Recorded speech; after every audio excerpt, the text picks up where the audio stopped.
To AfroTales TV, where Africa's shadow come Where alive. Africa's shadows come alive.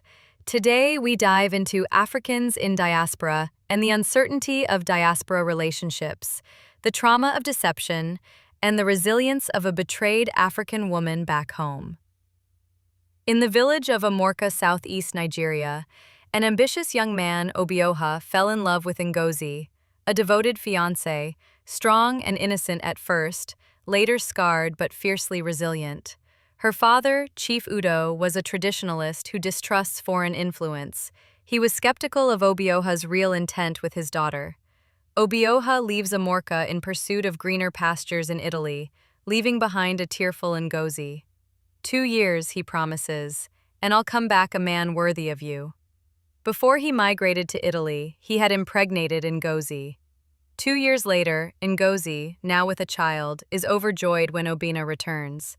The whole village celebrates. He confirms plans to marry her formally and return to Italy to prepare her papers. He promises her a future. Ngozi believes him. They name the child Chinedu. Obioha returns to Italy. At first, the letters come, then photos of gifts for the baby. But slowly, silence creeps in. Messages stop. His number no longer connects.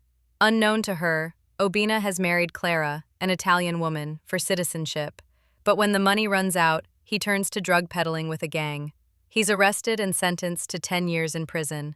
Clara divorces him mid-sentence. Back in Amorka, Ngozi is mocked and pitied. "You were just his village test run," the women say behind her back. Years later, through a cousin in Milan, Ngozi learns the truth. Obioha's marriage, his jail term, his deportation. It breaks her. Her father disowns her for bringing shame. Friends desert her. One day she wakes up and says, "I'll raise my son far from pity. If the world won't give me a seat, I'll build my own table." She packs her life into a small bag and leaves for Lagos. In Lagos, life is brutal. Ngozi sleeps in a church for weeks with Chinedu. She sells okpa on the roadside, barely surviving. Then she meets Mama Chi, a fierce retired caterer who gives her a chance in her buka kitchen. Ngozi learns fast, cooking, managing, branding. With time, she saves enough to start her own place. Nwunye Ncheta, the resilient wife, a small restaurant with big flavors.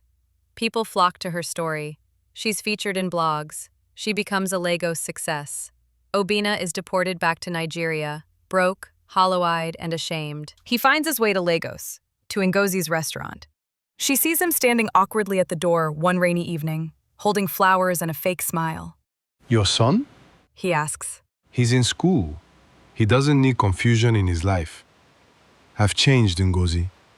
Prison humbled me. I'm ready to be a father. Maybe a husband again?" Ngozi laughs, not out of joy, but power. "You were my dream once. Now I cook for a living. I feed people who are hungry but not deceptive. You'll eat, but not at my table." She walks back into her kitchen. Obina stares at the sign above the restaurant. The resilient wife. To every woman who's been lied to, left behind, and laughed at, may your scars birth empires. Please don't forget to share, comment, and subscribe to AfroTales channel as we continue to bring you tales from ancient and modern African experience. If you've been inspired by these love stories, I want to hear from you. Share your own love story in the comments below, and be sure to check out my other videos on cultural topics. Let's keep the conversation going and celebrate the power of love to bring us together.